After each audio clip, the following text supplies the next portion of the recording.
Welcome back and talking about the latest development in Gaza. We're very delighted to be having with us His Excellency Ambassador Gamal Bayoumi, former Assistant Foreign Minister. Good morning, Your Excellency. Good morning, Gamal. How are you doing, sir? We were talking about the latest development in Gaza, and we wanted to know the root cause of the current situation and how did it escalate to reach those levels that quick? This is a very sad story, and it is a very long, sad story. This is the only people in the whole world who are still occupied by people who are not from our region, who are not belonging to Palestine at all. Russians coming from Eastern Europe also, coming from the Americas, and they have no such relation, historical relation with our area. They are inventing stories about Jerusalem, and all the experts, historical experts, prove that there wasn't anything belongs to the Jewish community. Anyway, it is a very sad story, and what makes it more provocative and sad that we are facing a world who's dealing with it with double standards. They are biased to the Israeli action, killing innocent people, and what we see, it is unprecedented anywhere in the world, and we have to live with this. We are in direct contact with all the parties, and Egypt is the only country who can talk to everybody, who can make proposals in order to stop killing at the beginning, then to come to the negotiation table in order to find a solution for this disastrous situation. Very sad, and really for me, I am always optimistic here. I cannot find any slight source of optimism. But let us hope that at least the United Nations is doing some good job. The Secretary General gave some remarks about what's going on. The Arab world is also, with the meeting between the foreign minister a couple of days ago, declared a very strong position of the Arabs.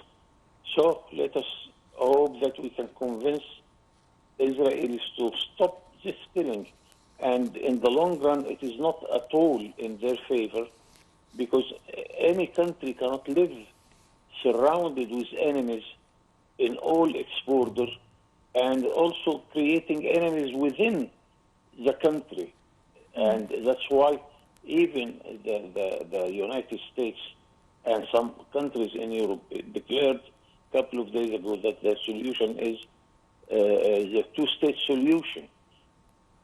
Those who are friends to Israel confess that the two-state solution is the only get away from the problem.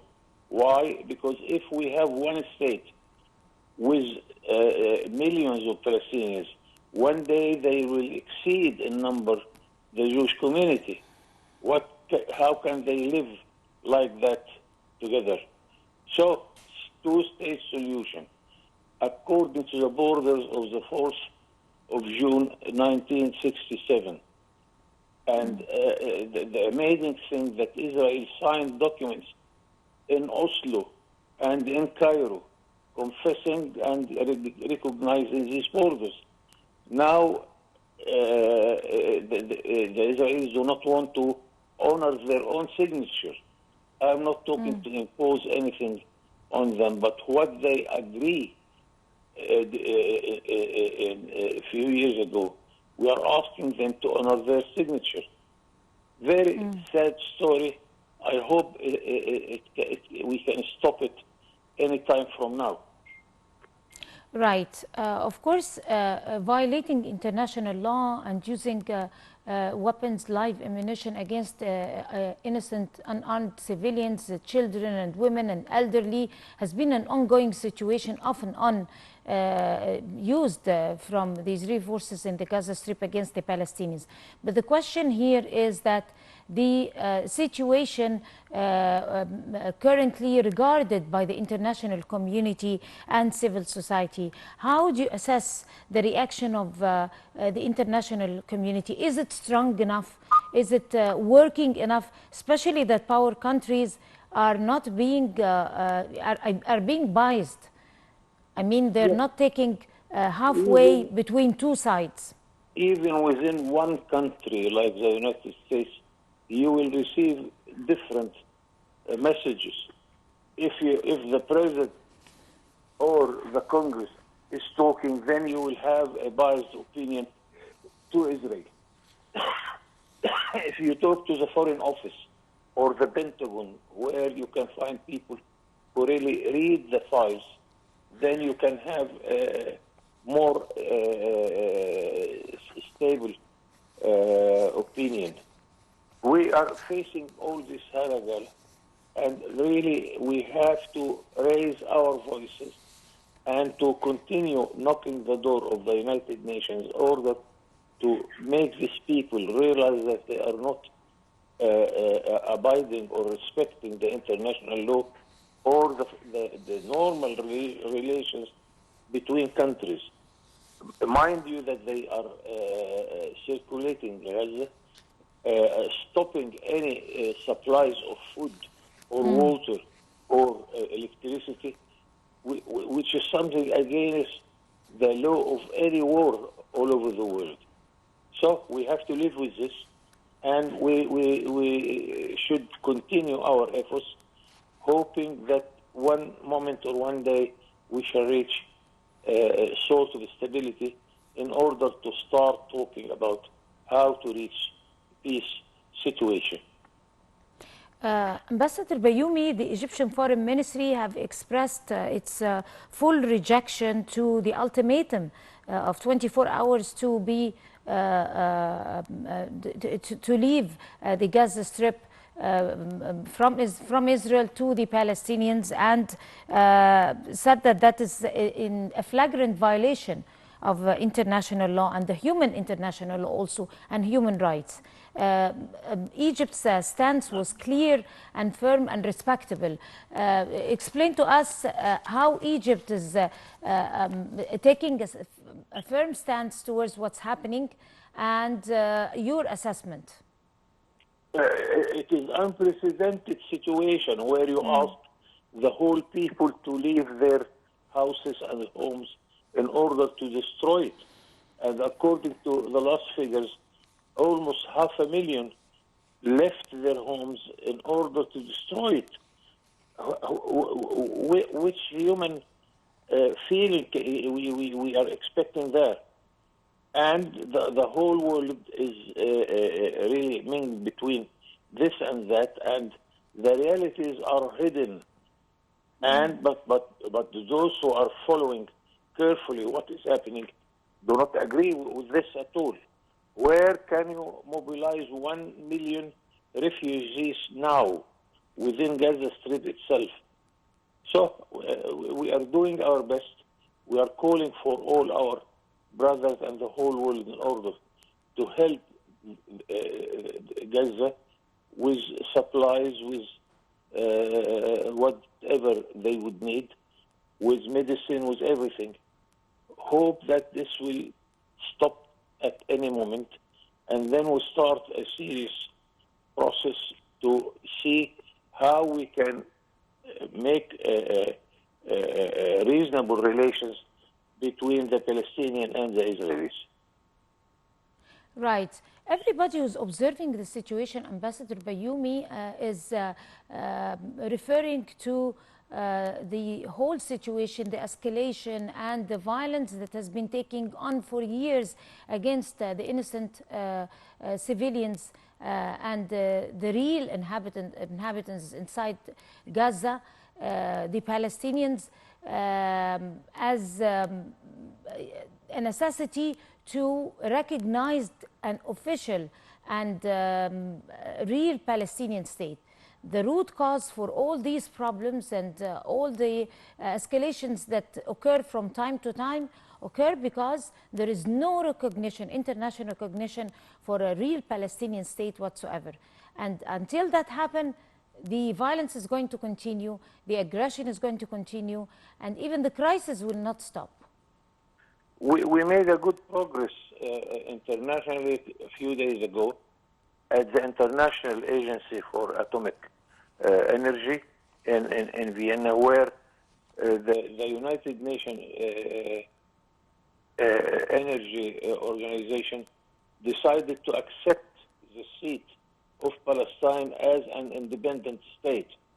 This is one additional victory for the Palestinian cause on the legal international level. But we have to continue this. Now we are knocking the doors of the Security Council of the United Nations and to the United Nations General Assembly. And we should continue this in order to make a sort of very good information about the case of the Palestinian, in order to make every single country recognize the real situation there. But really, it's an amazing situation, and we have a country which is based on illegal basis. And even, I recall here, one of the most famous foreign ministers of the United States, John Foster Dulles, in his book, War and Peace, he said that Israel is based on non-legal situation. So what? Why don't you move and you help the situation in order to bring peace between those two people in this area? Right. Ambassador Bayoumi, how important for international community, for the Middle East and all the world observing this sad situation to kickstart for sorting out real means to establish a Palestinian state and sit on a negotiating table. I mean, force for sitting on the negotiating table and establish a two-state solution. Here, the Western world is hesitating between two positions. First, that they need a stable Middle East for the sake of transport, Suez Canal, and for the sake of energy, oil and gas. On the other side, it was Napoleon who, when he came to this area of the world, who proposed to establish a Jewish state in order to stop the connection between the Arab of the East and the Arab of the West. So they want to divide us in order to weaken our position. So really, you have a double standard policies, and but reality tells us that we have to live with this and to resist whatever is against us and to bring peace in the area. And I think during President Sadat and King Faisal, we proved to the West that they will be in a better situation with a peace process, that the maritime transport will continue, that the energy will continue its supplies to the West. Very complicated situation, and I am quite sure that the Ministry of Foreign Affairs of Egypt is in the best position to deal with the matter. Hope for them to can reach a solution as soon as possible. Exactly. Also, President Abdel Fattah al-Sisi have been taking the situation over his shoulder, and even we were celebrating the victory of the 6th of October, he was keen on mentioning the Palestinian crisis, and he mentioned his own, output regarding this matter many times on several statements. If you would like to elaborate. Yes, of course. As you rightly said, although we are celebrating the memories of October, We cannot neglect our immediate neighbor, our brothers. I think that President Sisi said once that there isn't a family in Egypt without a victim of the war with Israel for the sake of the Palestinians. That's true. So we will never forget this case. Whenever our foreign minister goes to the United Nations, he has the files where he will discuss those problems all over the world. But Palestine is on top of our interest anywhere we go. Hope that this will bring some solutions. Hope that this will convince our friends all over the world. And Egypt is in a very good connection with all the parties of the world, whether the Americas, Europe, Russia, China, name it. So we do not lack at all good connections to defend this very fair situation of the Palestinians. Right. So, yes, please. Ambassador Bayoumi? Yes. Yes.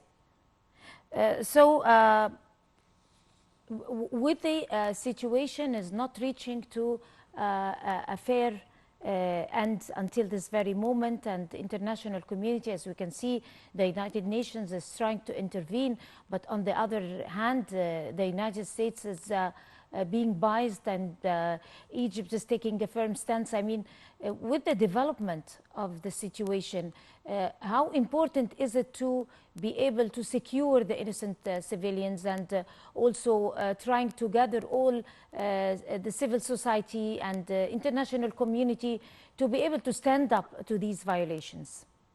We have to continue our efforts, bearing in mind that we have a new situation of a very aggressive government, very aggressive members of government. The Minister of Defense himself, he attacked the Al-Aqsa Mosque. And we have a Prime Minister who is supposed to be in jail. And this situation is helping him to stay out of the jail. Very strange situation. On the other side, we have the division between the Palestinians themselves, Hamas, and the PLO, which is not helping. So we are dealing with two sides. Each one is divided among different parties and tribes. The